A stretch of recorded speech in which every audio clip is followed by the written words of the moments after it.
मैं हूं नसीम अब्बासी और आप देख रहे हो न्यूज़ मोबाइल मणि तक की बड़ी खबर। उत्तर पूर्वी दिल्ली में बदमाशों के हौसले बुलंद हुए। देखिए संवाददाता आबिद अली की खास रिपोर्ट। आपका नाम क्या है? सर, सबसे पहले तो मैं आप लोगों का शुक्रगुजार हूँ कि आप लोग आए और आपने मेरी पीड़ा को समझा। मेरा नाम चौधरी इकरार तोमर है और जनता दल इकरार जी, ऐसी क्या जरूरत पड़ गई जो आपको आनंद फानन में प्रेस कॉन्फ्रेंस करनी पड़ गई? सुना है कि आपके साथ कोई ऐसी दुर्घटना हुई 26 तारीख के दिन, तो ज़रा बताएं। सर, मेरे भाई को 26 तारीख की रात को 8 से 9 बजे के बीच में अपने दोस्त के साथ में जाता है ईदगाह रोड। वहाँ पर 4 युवक, जिसमें कि 2 नाबालिग और 2 बालिग, जिसमें कि मुख्य आरोपी का नाम है फैजान मॉडल, जो प्रोफेशनल ही क्रिमिनल है और पीछे भी उसको 2-3 मर्डर के मुकदमे चल रहे हैं। और जो अमन टिक्का करके लड़का है, वो भी पीछे से प्रोफेशनल किलर किस्म का प्रोफेशनल क्रिमिनल है। इन लोगों ने मेरे भाई को पकड़कर, जिसमें वारदात में एक बुलेट का इस्तेमाल किया गया, अमन टिक्का खड़ा होता है, उससे बातचीत करते हैं, तो इतने में ही फैजान मॉडल आ जाता है। फैजान मॉडल के इशारा होते ही जो अमन टिक्का है वो भाग कर जाता है कि अभी रुक, सामान लेने के लिए जा रहा हूँ। कि फिर उसके बाद में वो घर से अपने चाकू वगैरह लेकर आता है। 2 जुनाइल उसके साथ में होते हैं। फैजान मॉडल लड्डू का कॉलर पकड़ लेता है, कौन मारेगा इसको, क्या है, किस तरीके की जो भी विवाद था। तो मेरे भाई ने जो अपनी स्टेटमेंट में बताया, पहला चाकू फैजान मॉडल ने मारा, दूसरा चाकू मारा अमन टिक्के ने। क्या आपने एफआईआर कराई? सर, मेरी बात को पूरा मुकम्मल सुनिए। जो पहला चाकू जैसे फैजान चलाता है तो उसकी कलाई पकड़ लेता है मेरा भाई। अमन टिक्का जो चाकू चलाता है उसकी कलाई पकड़ लेता है मेरा भाई। इतने में ही एक नाबालिग पीछे से आता है और उसके पेट में चाकू भोंक देता है, जिससे कि वो गंभीर रूप से घायल हो जाता है। और वो जो रोड था, चलता फिरता रोड था, वहाँ सभी मुझे जानते हैं।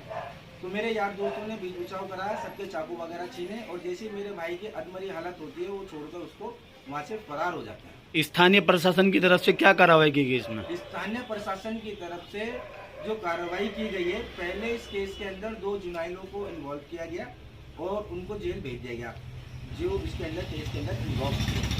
उसके बाद में हम डीसीपी ऑफिस गए और डीसीपी ऑफिस में जानकर हमें जो बेटा 3 साहब मिले, उन्होंने हमें आश्वासन दिया कि जो भी आपके भाई की स्टेटमेंट होगी, आपके भाई की स्टेटमेंट के अनुसार पुलिस कार्रवाई करेगी। तो उसमें फिर एक अमन टिक्का जो था, जिसको बाहर के बाहर रखा हुआ था, जब मेरे भाई को होश आता है, वो अपनी स्टेटमेंट लेता है।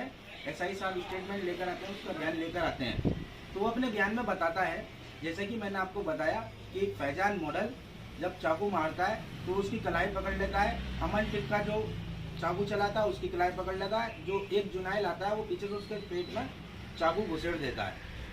और जो चौथा आरोपी था, उसमें वहाँ के जो लोग खड़े हुए थे, उसमें 2 चाकू एक जुनाइल ने ले रखे थे, 2 चाकू दूसरे जुनाइल ने ले रखे थे, और एक चाकू इन दोनों पर था, एक अमन टिक्के पे, एक फैजान मॉडल पर। तो कुछ पब्लिक चाकू छीनती है, फिर एक जुनाइल को पकड़कर चाकू जैसे मारता है मेरे भाई के दोबारा, और जो दूसरा जुनाइल निकल कर, तो उसका चाकू पकड़ के छीनता है। उसके छीनने में उसकी उंगली कट जाती है, जिसका नाम शाहरुख है।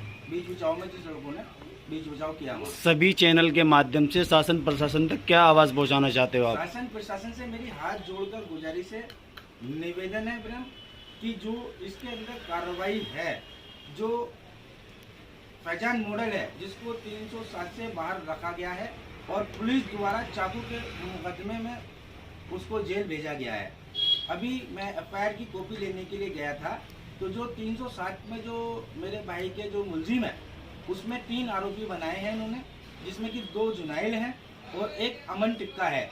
जो मुख्य आरोपी है, जिसका नाम फैजान मॉडल है, वो इससे बाहर है। और आईओ साहब ने कहा है कि आपके भाई की स्टेटमेंट नहीं हुई थी, जैसे ही आपके भाई की स्टेटमेंट हमें मिली, तो अब हम उसकी जेल से कस्टडी लेकर आएंगे और उसको भी इसके अंदर 307 के तहत उसके खिलाफ कार्रवाई। इसमें आपका मुख्य आरोप क्या है? मुख्य आरोप ये है जी, मेरे को जिस तरीके से बताया उसके यार दोस्तों ने, जब ये वारदात हुई है, जब मैं हॉस्पिटल पहुंचा हूँ, तो उसके यार दोस्तों ने मुझे बताया कि एक दिन ये रोड पर जा रहा था, इससे पहले भी 1.5 साल। अब आप दिल्ली पुलिस से क्या चाहते हैं?